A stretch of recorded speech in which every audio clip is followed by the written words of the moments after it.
नमस्कार दोस्तों, मेरा नाम राहुल जोशी है और मैं गवर्नमेंट पॉलिटेक्निक नैनीताल से इलेक्ट्रिकल इंजीनियरिंग से 2022 में ही पास आउट हुआ हूँ।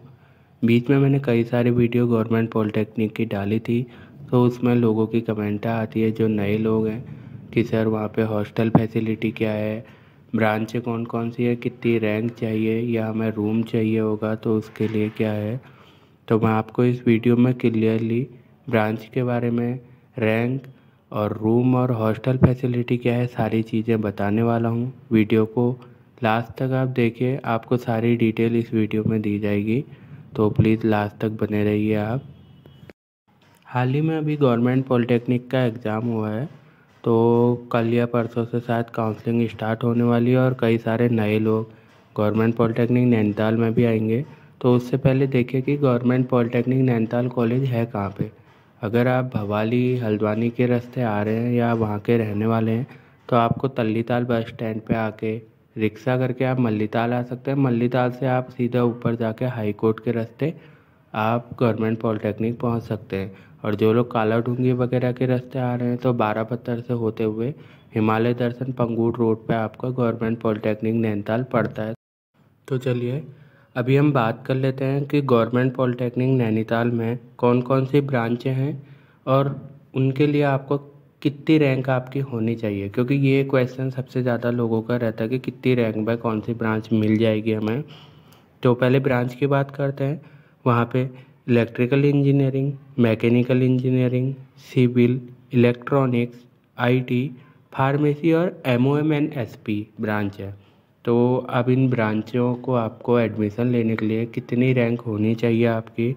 एमओएमएनएसपी की बात करें तो ये 2 साल का आपका कोर्स होता है। इस पर आपका एग्ज़ाम तो है नहीं इस बार, डायरेक्ट 12th पास की मार्कशीट आप लगा के शायद बीच में फॉर्म फिल होते हैं, उससे आप एडमिशन ले सकते हैं। उसके बाद आपका आता है फार्मेसी। फार्मेसी में आपकी अंडर 100 रैंक तो होनी चाहिए, 200, लेकिन ज़्यादा से ज़्यादा आप मान सकते हैं उससे ज़्यादा में आपको शायद ही फार्मेसी मिलेगी। अगर आप जनरल कैटेगरी के होंगे तो ज़्यादा प्रॉब्लम होगी। और आपका सिविल की बात करें, सिविल में आपके अंडर 1000 तो आपका होना चाहिए, 1000 रैंक तक आपको सिविल मिल जाएगी। और बाकी ब्रांच है इलेक्ट्रॉनिक, आईटी, इलेक्ट्रिकल, मैकेनिकल की बात करें तो आपकी कम से कम मैं अगर आपको बताऊं तो आप ये समझिए कि 3000 आपकी रैंक हो तो इसके अंडर में आपको ये ब्रांचें मिल जाएंगी। मिलने को आपको 5000 तक भी मिल जाएंगी, ऐसा मैं नहीं बोल रहा हूँ, लेकिन आप बाद में ये ना कहिएगा कि उनने ये बताया था कि 3000 तक मिलेगी, यहाँ 5000 तक मिल रही थी। लेकिन कम से कम रैंक 3000 के अंदर में लाने की आप कोशिश करिएगा, तब जाकर आप इन ब्रांचों में एडमिशन ले सकते। देखिए, जो भी मैंने पीछे अभी आपको बताया कि आपकी ब्रांच और रैंक कितने में मिल जाएगी, इतने में आपको तो मिल ही जाएगी, लेकिन कोशिश ये हो कि आपकी कम से कम हो तो ज़्यादा बेटर है, क्योंकि आपको कोई प्रॉब्लम ही नहीं होगी उस चीज़ में। चलिए मैं आपको बताता हूँ कि आगे यहाँ पे रहने का क्या है या हॉस्टल फैसिलिटी क्या है, गर्ल्स बॉयज़ दोनों के लिए है, या पीजी या रूम का क्या है। तो गर्ल्स के लिए गर्ल्स हॉस्टल तो कॉलेज के जस्ट पास में है, ये समझ लीजिए 200-300 मीटर की दूरी भी नहीं है, बस वहीं पे जस्ट है। बॉयज़ हॉस्टल भी बहुत नज़दीक है, लेकिन थोड़ा सा गर्ल्स हॉस्टल से दूर है, यानी कि कॉलेज से थोड़ा 600-700 मीटर मान लीजिए, या फिर 1 किलोमीटर समथिंग इतना दूर आपको पड़ेगा। और कई सारी गर्ल्स का कन्फ्यूज़न मैं आपको बताऊं कि बॉयज़ हॉस्टल में अपना सामान उतार देती है जब शिफ्टिंग करते हैं, क्योंकि वहाँ पे छात्रावास लिखा हुआ है, तो छात्रा वाला छात्रा नहीं है। गर्ल्स जो हॉस्टल है वहाँ पे महिला छात्रावास लिखा हुआ है, तो वहीं पे आप उतरिए। ज़्यादा पीजी, अगर आपको पीजी में रहना है तो पीजी आपको एक कॉलेज के जस्ट सामने भी आपको पीजी मिल जाएगा, और एक थोड़ा सा आगे आपका 1 किलोमीटर आगे आपको वहाँ पे पीजी बहुत सारे हैं। गर्ल्स के लिए भी अलग पीजी हैं, बॉयज़ के लिए भी अलग पीजी हैं, अलग अलग रेट पे आप वहाँ पे भी रह सकते हैं।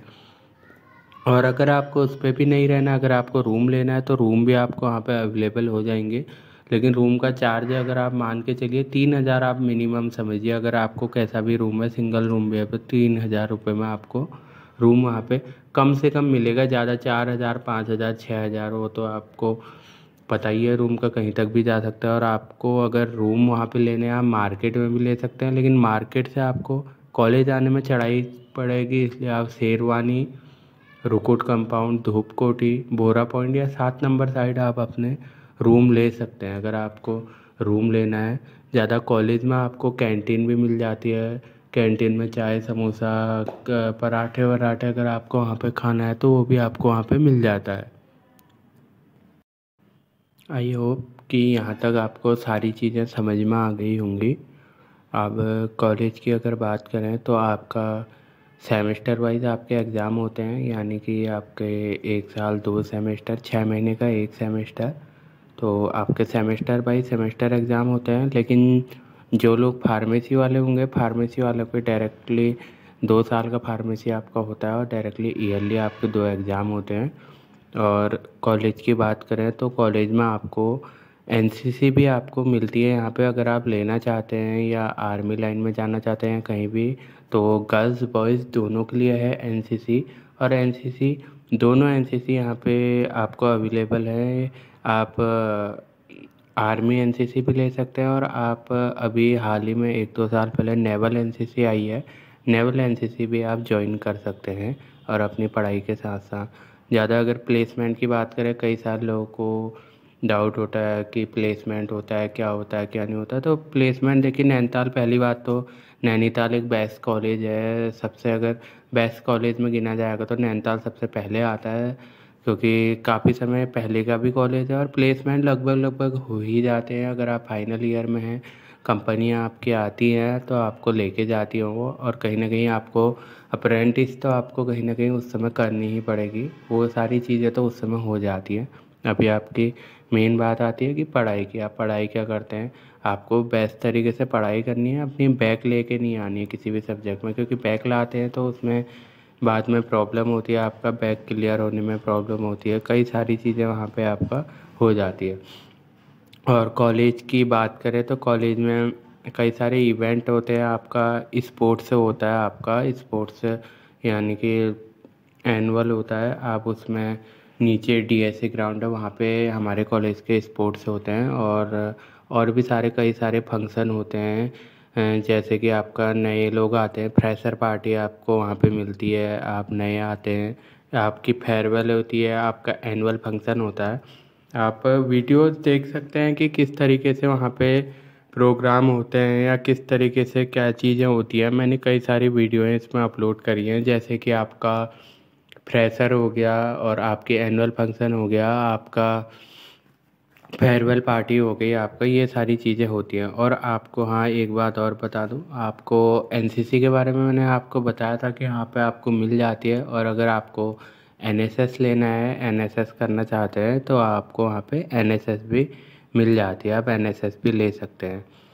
और जितनी भी सारी फ़ोटो हैं आपके बैकग्राउंड में कब से चल रही है, मैं आपको सारी डिटेल दे रहा था, या पीछे फ़ोटोएँ चल रही हैं वो सारी हमारे बैच की हैं, जिस बैच का मैं हूँ। अभी 2022 में हम सारे लोग पास आउट हुए हैं, सारे लोग ये इलेक्ट्रिकल के हैं। आप देख सकते हैं अभी जो ये पीछे बैकग्राउंड में आपको फ़ोटो चल रहा है, ये हमारे फेयरवेल की फ़ोटो है, यानी कि हमारा फेयरवेल हुआ था, ऐसी फ्रेशर पार्टी होती है, ऐसी एनुअल फंक्शन हुआ था।